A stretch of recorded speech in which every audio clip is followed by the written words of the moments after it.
Hey, what's up everybody? It's Lyds, and we're back for some more Thronebreaker, and last time we had what was one of the weirdest encounters we've ever had, along with what was possibly the easiest encounter we've ever had, but we are, of course, in the latter stages of Mahakam here, and if we're looking at our map, I mean, there is not much ground left to cover before we head to what is presumably the final location where, at least according to what it says up here, we are expecting to finally meet Bruver.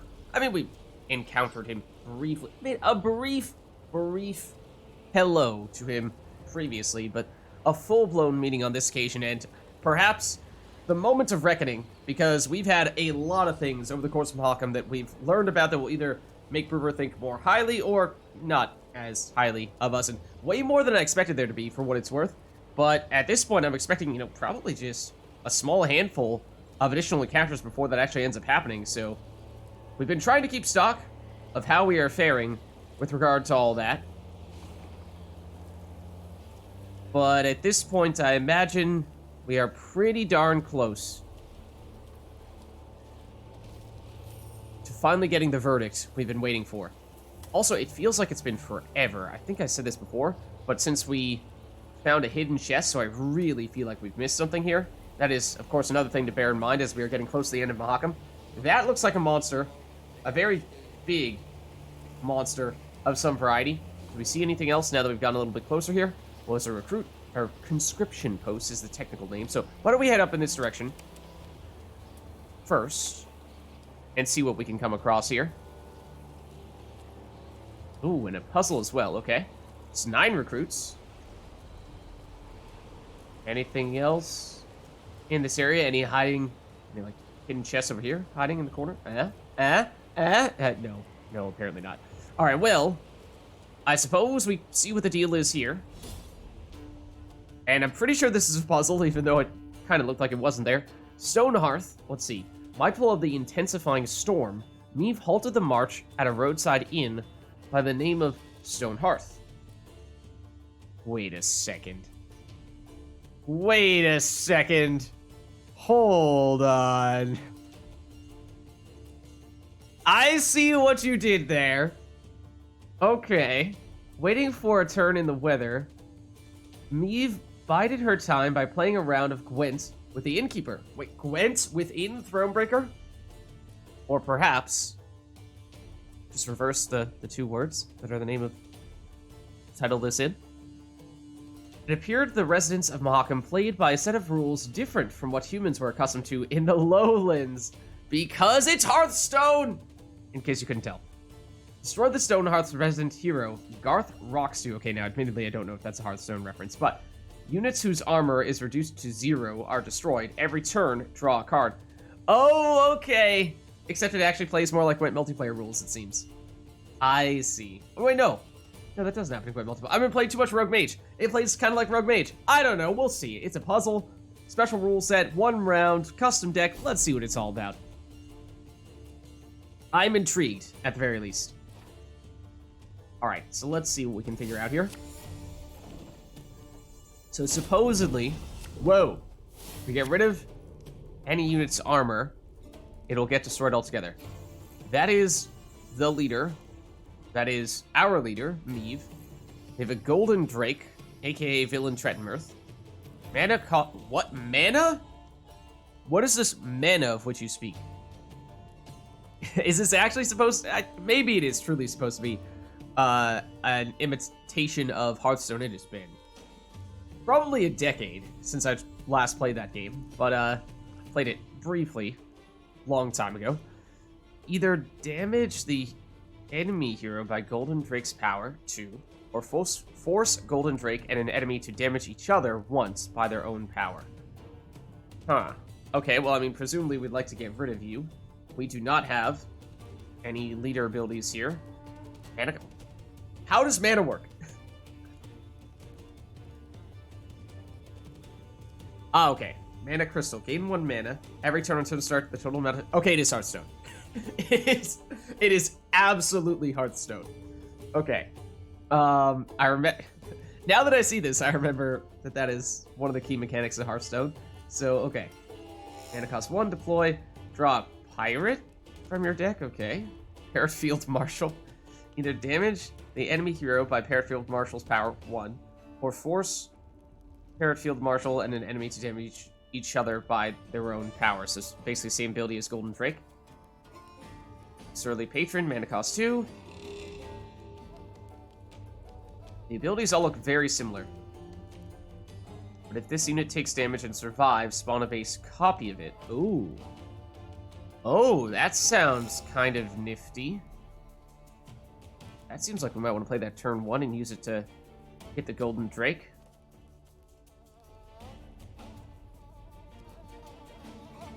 Sylvain Breezewalker. I also have no idea if the names of the units are based on Gwent. Obviously, Meve is not, but Professor Blastwave is just an amazing name. Or they're just fun names. Spawn 2 Blast Balls? You know, damage the enemy by this dude's power or force Professor Blastwave and an enemy to damage each other once by their own power. Warning, Blast Balls may explode. Mana cost 1. Either damage the enemy hero by Blast Ball's power or force Blast Ball. Death Wish, damage an enemy hero by a random amount between... Okay, so it seems like Professor Blastwave is pretty powerful. Frozen Giant has tons of armor, but not a lot of power. Boost this unit by the amount of damage taken by the hero on your side of the battlefield. Either damage the enemy... Okay. So we basically want to play near the end, so you get a huge boost. Death Wish sees a random enemy. Can we seize their leader? Can we seize their leader? Does that work? Does that break the game? Alright, so I mean... I'm gonna play you. Wait, what? Do I have to... I only have enough mana to play you. Okay. I wish it showed me somewhere how much mana I have. But I don't... Is that 1 supposed to be my mana count, basically? Maybe. It's a clever way of showing it, so it has to be Parrot Field Marshal. In which case, we quite literally have 0 choices. Okay, we'll draw a pirate from our deck, which also, like, what do we have in terms of pirates? You don't have the label, but I'm pretty sure you're going to be a pirate. Great Sea Cabin Boy. And it costs 2.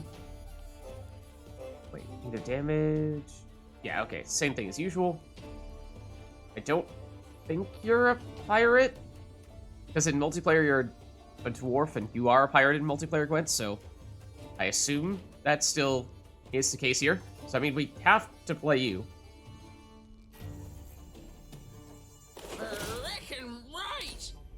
Right. Okay, so there's the Great Sea Cabin Boy. Okay, gotcha. That's how you see the mana. Give both armies bovine flatulence. What? I would rather not, thank you very much. Either damage the enemy. Okay, and yeah, the damage stuff, but setting units armor to 1. Oh, you see the flatulence. They're quite potent. They do weaken even, even the staunchest of defenders.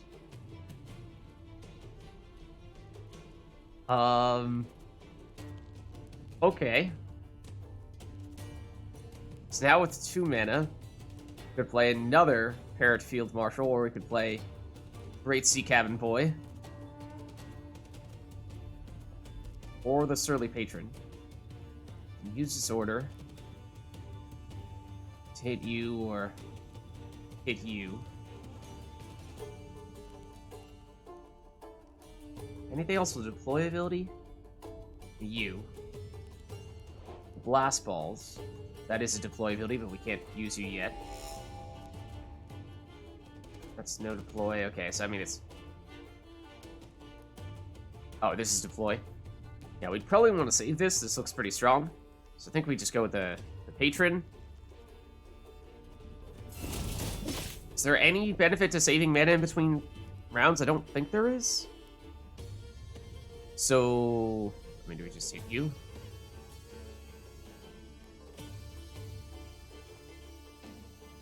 Wait, can you use this order every turn? You shouldn't be able to, should you? So So we're not breaking through your armor, which feels like that's not super helpful, so I think we just hit you instead.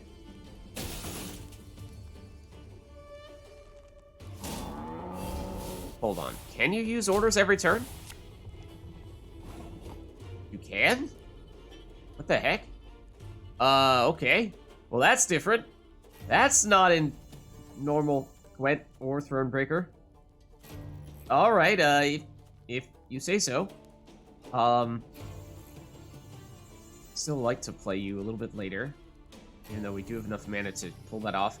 Could do the bovine flatulence, but if we are losing... If we can use an order ability every turn, then losing a unit is significant, because that is basically a long-term source of damage. I did not previously realize. So, because that is not the case in multiplayer / Thronebreaker Gwent. So, and this is just a worse version of you, I'm realizing. So I think that also means... Oh, can we play multiple cards on the... No, we can still only play one card per turn, even if we don't spend all of our mana? Okay. We're learning. So yeah, I think we actually do want to destroy you. Oh, right, and it spawns another copy of you. Except you don't have an order ability, except maybe you do, except yes, you do. Alright, so yeah, these guys multiplying is definitely what we want to do.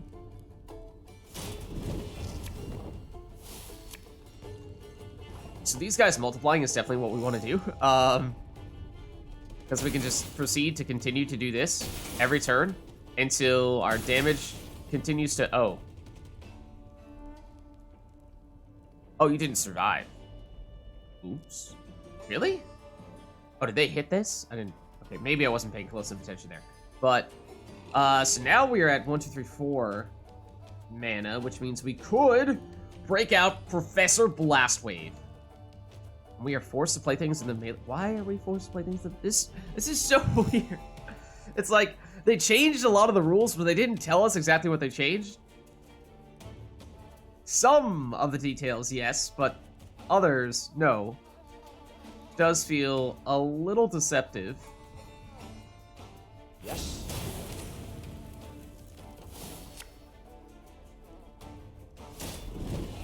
Okay, so now that we have all these patrons that are taking up a bunch of space, we probably need to move or destroy some of these things deliberately. Oh, right, if a unit loses all of its armor, it gets destroyed. That's why the Surly Patron previously got destroyed when we attacked stuff like this. So, I think we may deliberately... I mean, we should still destroy you, right? I don't think we really wanted to any more multiplication. I think we just sacrifice all of our patrons now to maximize the damage on you. Oh, you don't hit... Heroes don't hit back? Okay, never mind. Then...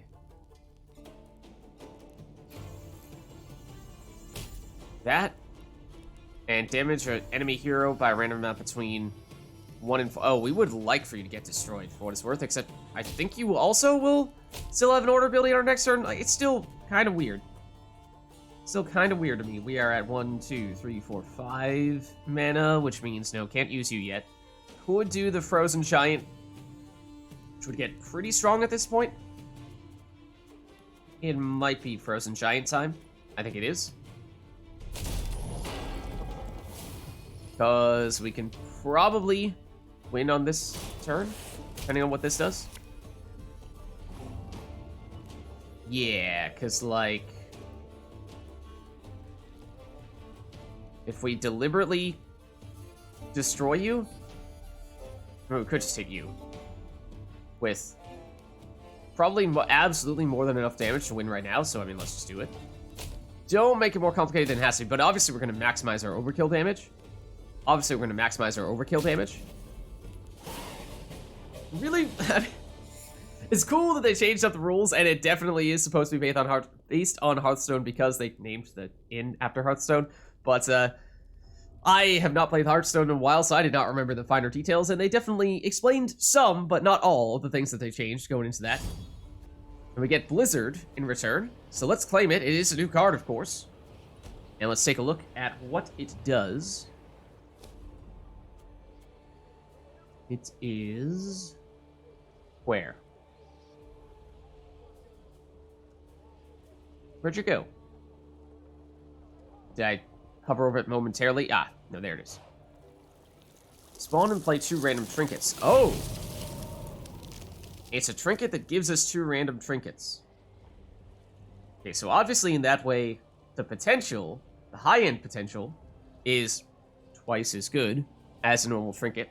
The problem is, it's random, so you don't know if it's going to be a good trinket, a bad trinket, a trinket that fits the circumstance in which you currently find yourself, or a trinket that does not. So it's pretty RNG-centric for that reason, but it has potential for sure. Not really sure we're going to want to use it, because that is a pretty big dice roll. And for the most part, I think we want to be determining our own fate, not leaving that up to RNGesus to decide for us. But more opportunities for a little bit of... oh, loot and a chest as well. Hold on. We were just saying how it felt like there were not many golden chests as of late. There's one after the most recent main quest. It was not a hidden chest, but there was a chest there. I guess there's one here too. Alright, so maybe we haven't had much in the way of hidden chests as of late, but we have had some golden chests, and that will continue here. Oh, and I suppose we can chat with you as well. Welcome to me inn. We've many folk today, but there's always room enough for more. I feel like that's a Hearthstone line, but again, it has been a very, very long time since I last played it. Good to see you again. That definitely is. It's like, somewhere deep in the back recesses of my mind, I'm like, I can imagine the... I don't even know what you call it. The guy on the main screen, the welcoming dude on Hearthstone. I can imagine his voice saying that. We've many folk today, but there's always room enough for more. Alright. What is in the golden chest? Oh, okay. An avatar for Gwent multiplayer with Gabor. And we, of course, picked up a little more consumables there. Mostly gold, but a little more wood, which is, of course, right now the primary bottleneck if we were to find ourselves in need of making subsequent upgrades. So it's good because it was very, very low previously, of course. So it was cause for some concern if we found ourselves in a tough spot and in need of crafting some things. We might not have had the resources to do that. Let's see what these guys are up to. Alright, I mean, I hope you're not speaking from experience there. Even the snow in those mega courts, are ye? Truly. Thought yourselves here for a spell afore moving on. Oh! Well, see, the things we were already on high morale, but thank you anyway. Right, so there is a notice board here, but there's also very clearly a monster there as well. So let's see what we can learn. Oh, it's a puzzle. And I suspect, yeah, these are almost certainly going to be the final encounters before we run into Gabor here. Or, not Gabor. Bruver over here. So, I don't think we knew of this battle. I suspected there were going to be things in each of the corners, though. So that stuff's not surprising. Obviously, we see this puzzle as well. So, the battle is probably the biggest concern. There's always a chance that some of these points of interest will turn into battles, of course.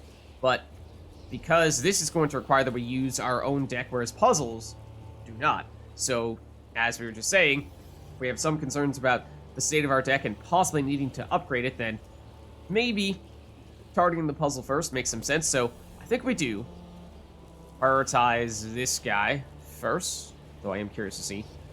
Golden chest, hiding here. Ah, I wanted to loot it first. Darn. Alright, let's see. Remnants. The fact that Elder Bruver Hoog had finished spring cleaning did not mean that passage was safe. Off the beaten track, amidst icy, windswept ruins, beast yet skulked. eager to ambush naive travelers who strayed too far from the road. It's not even like this is very far from the road. In fact, it looks like this is part of the settlements as well. I mean, there's other buildings here and whatnot. Eliminate both the reckless and the shrewd vampires. Do not let any more of your soldiers get seized. Use your leader's ability. Okay, I'm not really sure why you needed to explicitly direct me to do that, but sure. It is a puzzle. Special rules, 1 round, custom deck. Let's start. Alright. Well, you immediately see something. It's the Wagenberg. What is your deal? You are not playing any more cards, so it's just up to us to do this all of our own accord. So, every 2 turns on turn start, seize the highest unit on the opposite row and move it to your allied range row in the rightmost position. There are already 4 units there. Move the leftmost allied unit to the... Wait, hold on. But they can't steal anything. Otherwise we lose, right? Do not let any more of your soldiers get seized. Is that... Ah, okay. Can we allow them to steal a soldier puppet, though? Is that... I was like, well, clearly they're going to steal something, right? Otherwise we have to win immediately. But yeah, maybe we have them steal the soldier puppet. Oh, we have way more than... Okay, I see. I see. And then Fortitude Tonic boosts a unit by 10. So it's the unit that they steal based on what is strongest. Okay, now let's read more closely. Every 2 turns on turn start, seize the highest unit on the opposite row. So these guys are low, and therefore will generally be the lowest unit, except... Oh, that's devious. I see where the leader ability comes in. Leader ability is potentially detrimental because you have loyal, which means you're going to get boosted by 5 when we use our leader ability, turning you into a 10, so you would be our highest unit, which means you would get stolen unless we direct the boost on you. So we can do that. Okay, I think I know how this... Well, I think I know how to avoid you. What's your deal? Every 2 turns on turn start, seize the lowest unit on the opposite row. Okay, so this turn we need to be concerned about the highest unit getting stolen. Then next turn we need to be concerned about the lowest unit getting stolen, and so on and so forth. Alright, so it's just purely a balancing act of always having the highest, or alternating between having the highest unit be a puppet and having the lowest unit being a puppet. And this is how we're gonna... So you're gonna be a 10, which means you are eventually going to be the highest unit for sure. So we can boost you up, yes, which will turn you to a 12, so you'll get stolen, true. But then we start playing more soldier puppets, and you're still going to be higher than them. So, alright, getting a little ahead of ourselves here, but yeah, wait, how do we eliminate both of them? Do not let any... How do we eliminate them, though? Because we don't have damage. You don't have charges, so it's not like that's a factor. Oh, the Wagenberg comes back. Wait, hold on. If there are already 4 units there, move the leftmost allied unit to the opponent's side. That's where. So, I don't think we can do it yet.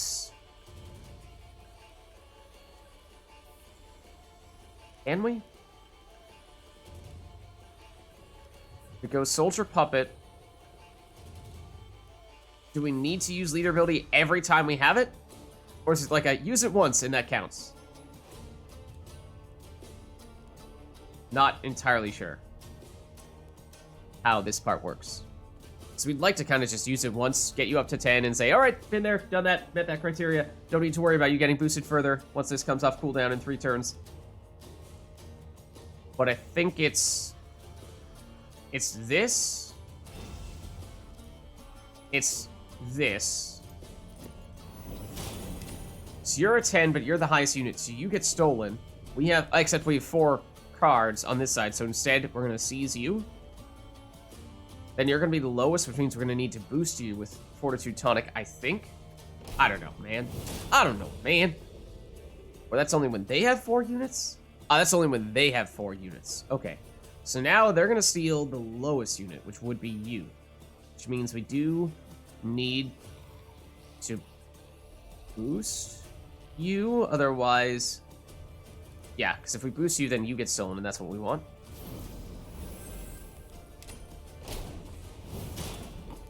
Okay.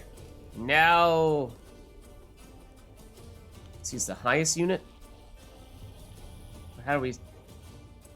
Huh? How do we avoid that, though?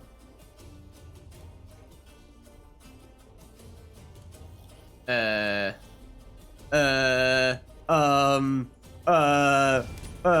think we lost. Okay, hold on. Immediately seal this. So you're gonna seal the highest unit. So can we not use leader ability now? Or do we immediately lose if we do that? We are still allowed to do that. Okay. So we don't need to use leader ability every single turn, we just need to use it at least once. And I think there will be a time when it makes sense to do that, because now you're going to steal the lowest unit, which means this is where we boost you up to 9 with leader ability. You get up to a 10, so that means, yes, you'll get stolen. That's, I think, how we do it.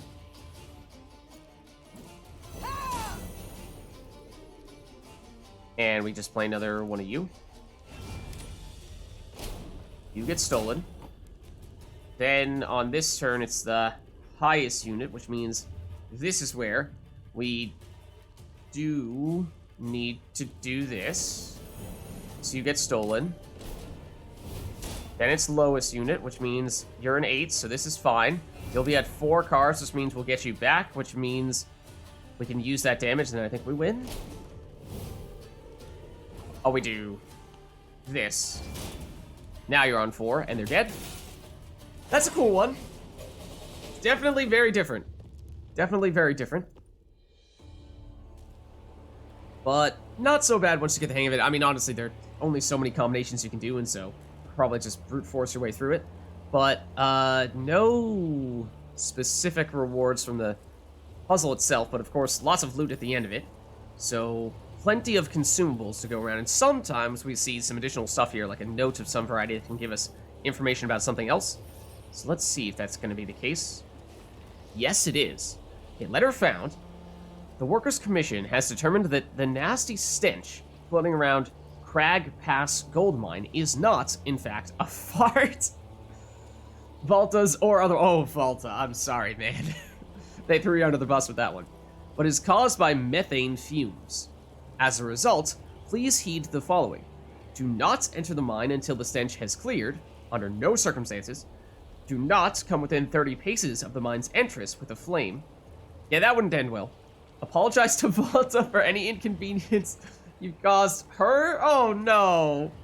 Hoo-hoo-ha.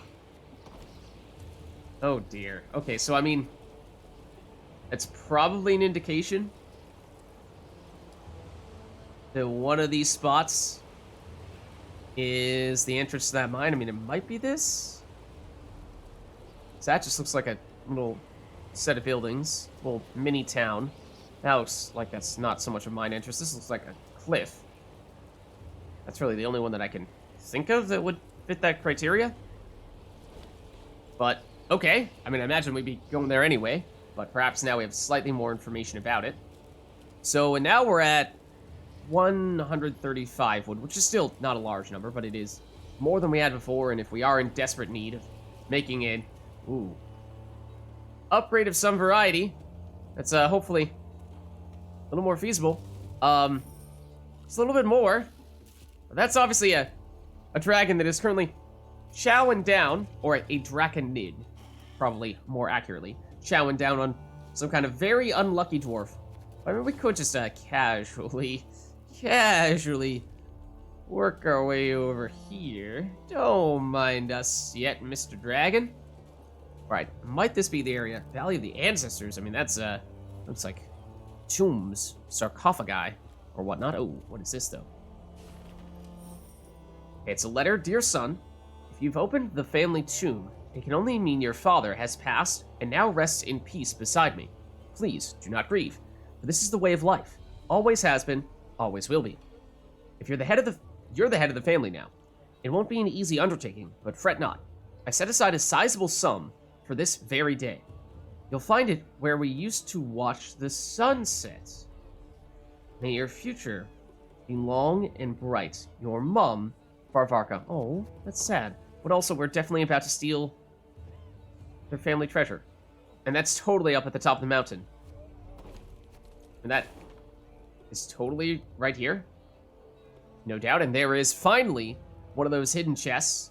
I mean, some of them, obviously, like in that case, come with maps, but there are usually a bunch more that are completely hidden that we don't know about at all in advance, and just take further exploration. Haven't really had either of those for a while now, so, I mean, that's one, but I'm still not convinced that that's going to be all of them.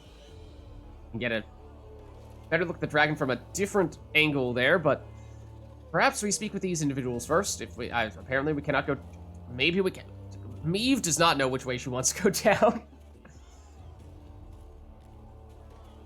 Meve.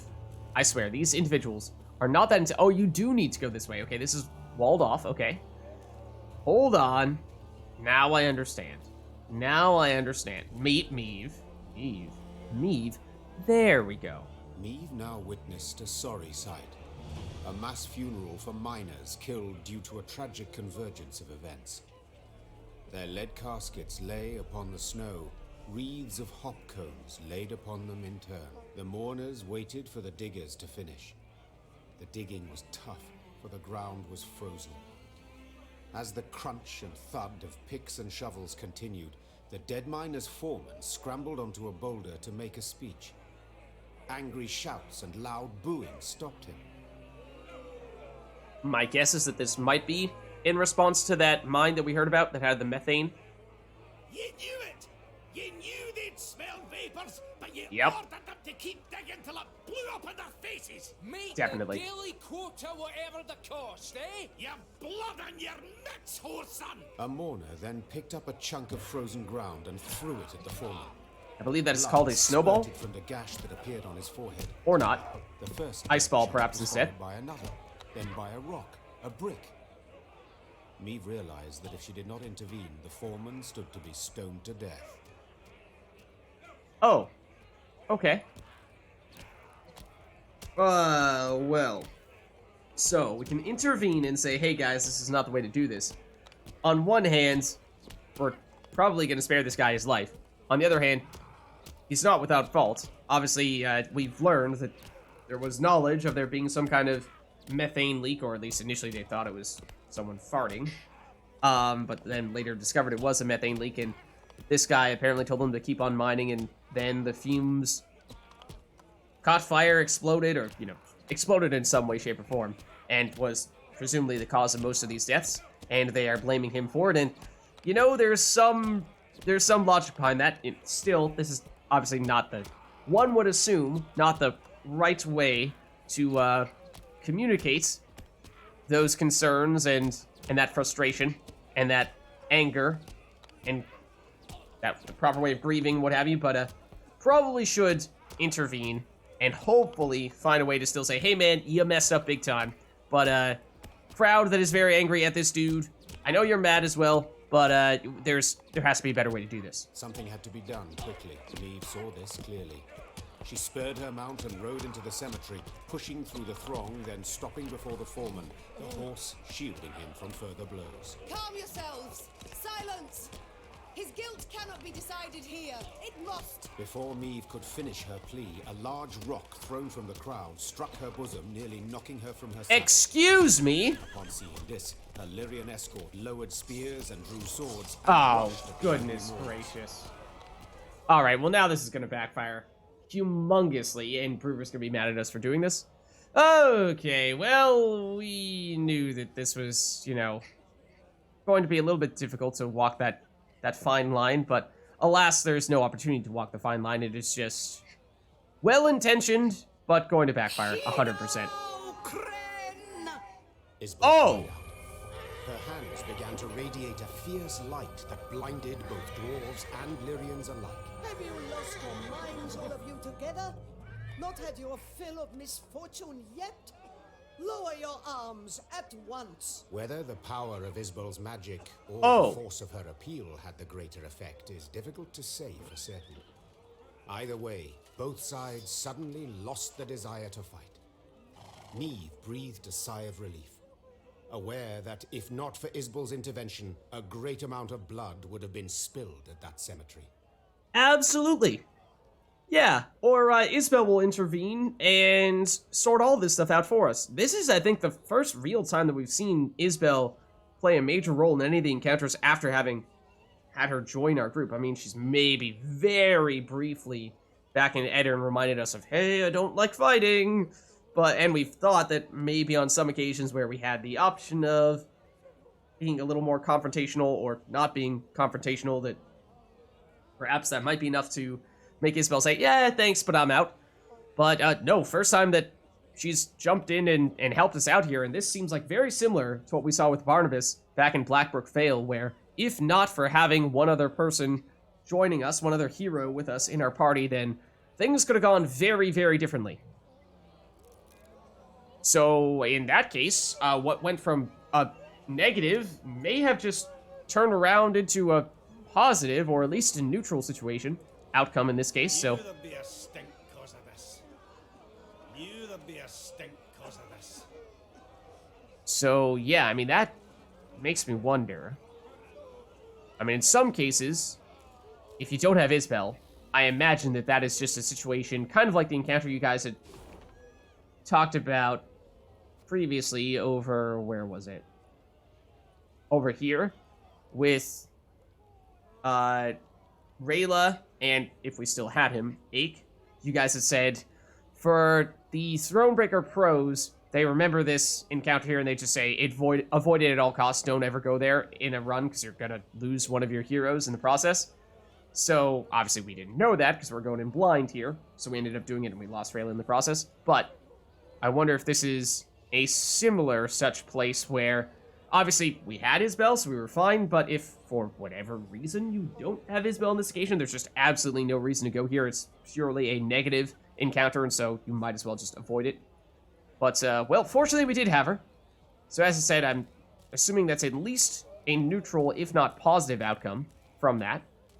And it means that, well, we have that Draconid, and... actually zoomed through a bunch of encounters here. That's 3. And Draconids, 1, 2, 3, 4, and we're expecting a hidden chest, or golden hidden chest, over here in that corner as well. So that's good stuff. I mean, can we, out of curiosity, can we sneak past this dragon? Wait, I mean, not that we're actually gonna skip the dragon, because we won't, but we'll go back for him on a later occasion. But you know, in case, since that is a battle, and it will require that we use our own deck. Now, obviously, we're on high morale right now, so this wouldn't be a bad time to approach the dragon for that reason, but as we were saying before, loading up on additional resources, if possible, The Lyrians would be useful. ascended the highest section of the Mahakam range. Snow crunched under their boots, cold air stung their lungs, and the wind snapped at their cloaks. Meve wiped sweat from her brow and turned to Raymond. There, by the rocks. We shall... That doesn't sound good. The rest of her words were drowned out by a powerful blast. The entire mountain rumbled with a low, vibrating roar. The sound grew louder, echoing off the rocks, splitting their ears. The Lyrians looked around, disoriented. Few heard Gabor's warning. Dinna just stand there! Get behind the rock! Quick! Avalanche? At first I thought Warhorn or something like that, although then again, I would think that a low rumbling sound like that on a huge mountain, if anything, would cause more avalanches. So if that is the purpose, to warn people of avalanches, you're probably just exacerbating the problem here. Meve followed the dwarf's gaze and Yup. cried out in terror. The snow stuck to the mountainside had started to slide down the slope, sending up mists of icy dust. Before she could react, the white torrent knocked her to her knees, crushing her and smothering her into the ground. Oof. All she felt after that was all-encompassing cold and fear. Okay. Meve survived. The dwarves who ran to the Lyrians' rescue dug her out of the snow in time. Some of her soldiers were not so lucky. The queen looked at their bodies, blue, frozen. Next to them lay dead horses, demolished wagons. The losses were enormous. Meve wiped her cheek. Her tears burned her frozen skin. Alright. house spoke a while with the leader of the Mahakam Guard Patrol that had come to their rescue. His face was dour. Also, I couldn't help but notice, remember how I was just saying before we triggered that, how it'd be kind of nice to maybe accumulate a few more resources before going into that dragon fight in case we found ourselves in need of making some upgrades before doing it? Well, I'm pretty sure we just lost most, if not every single resource that we had. So, yeah, so much for that. And, well, it definitely at least a good thing that we had made that big purchase for the, 10,000 gold and 2,000 wood or whatever it was, because if we lost all of those resources, then that would have been really, really painful. What? What have you learned? I tell you all in good time. First, you need a warm drink, good victuals.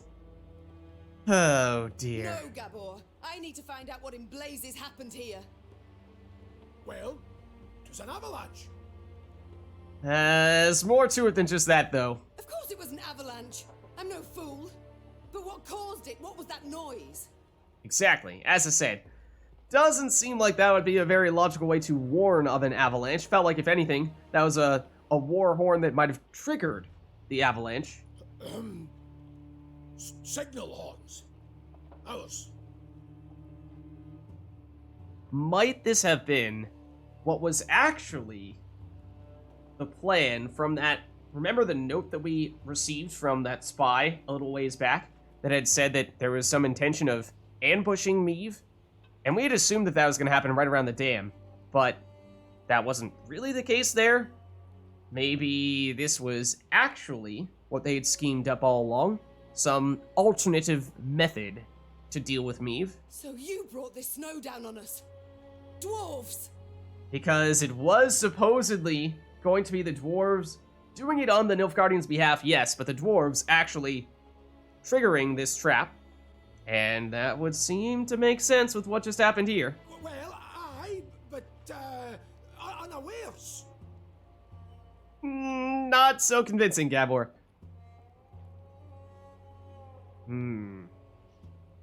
We call him out and say, Gabor, you're not fooling us for a second. And in doing so, kind of throw him in front of the bus. Or do we say, alright, we'll hear you out, because obviously Gabor is in on this to a certain extent. At least, maybe in on this is a strong way of describing that. Gabor was at least aware of this.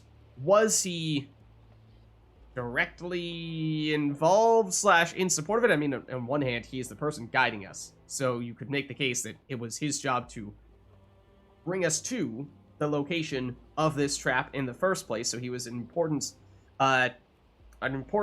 piece of the puzzle for the dwarves to pull it off, and without him, they couldn't have made it happen.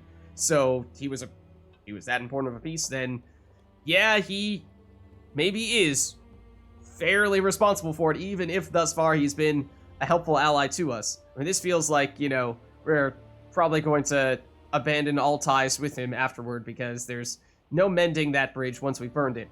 Whereas here, maybe we're giving him a little more of a chance, so I think we go this way, but we'll see. Explain, in brief. See, we clean our mount regularly. The way men folk shovel snow off their roofs. Otherwise, the whole shebang come tumbling down on our heads. When snow's gathered deep enough, we blast our horns to cause a controlled avalanche. Then we need to, sweep up a wee bit and the road's safe. Okay, that also feels like that is incredibly risky. All well and good, but why did you decide to clean up right as I was passing through? Right, because that is definitely not a coincidence. Wondering that myself. Schedule says next cleaning should have been a week from now, but someone asked the route to be cleared earlier. Okay, so that sort of explains how Gabor had some idea of what was happening, but maybe was not truly in on it, or at least, you know, not quite as suspicious of him as we might have otherwise been. Who? Roofer? Meve, I'll tell you. But first, promise you'll... It's Roofer. Who? Hey. Ovain ep Glenvog. The Nilfgaardian That's emissary. an Nilfgaardian name. Yep. Think it were meant as revenge for attacking their caravan. Oh, wow! Wow! That was a while ago. Only now do we experience the repercussions from that. Yeah, that was... I mean... We did not like the outcome of that one. At the time, even. It was what? Something that was going to make... We thought that we needed to track them down because they, like, stole some... Or they either stole from us or... What was it? They were trading weapons with the dwarves, and it was very clear that they were... Or they, like, used our money or something? Some kind of, trade agreement that the Nilfgaardians had with the dwarves that, despite the dwarves claiming to be neutral, just very clearly meant that they were not a neutral party in this and were actually supporting the Nilfgaardians all along. So, you know, their neutrality is a complete and total farce. But besides that,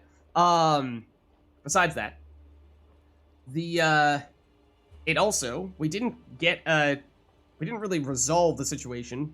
It was basically an attempt, but a failed attempt at stopping whatever it was that they were doing.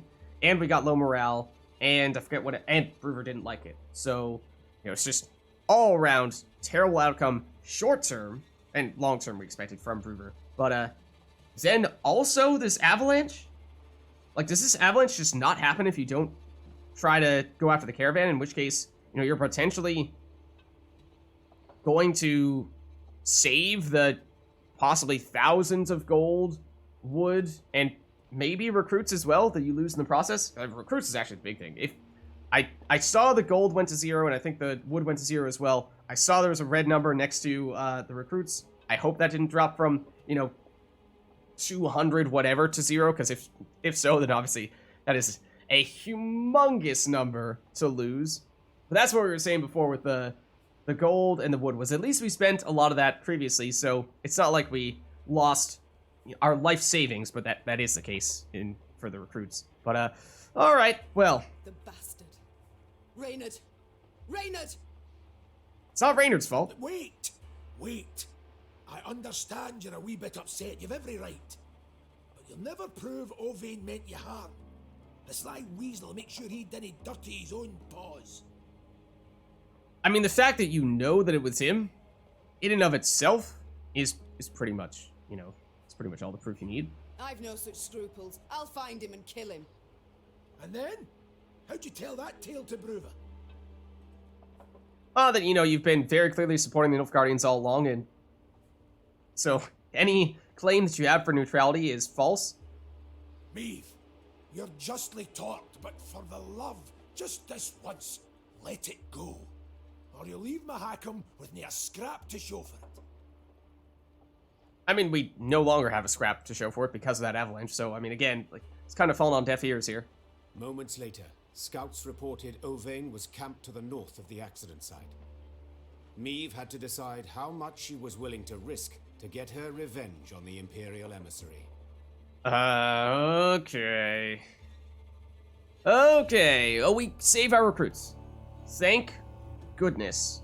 Because if not, yeah, losing 249, I mean, if we're never going to actually, oh. Can we still go through here?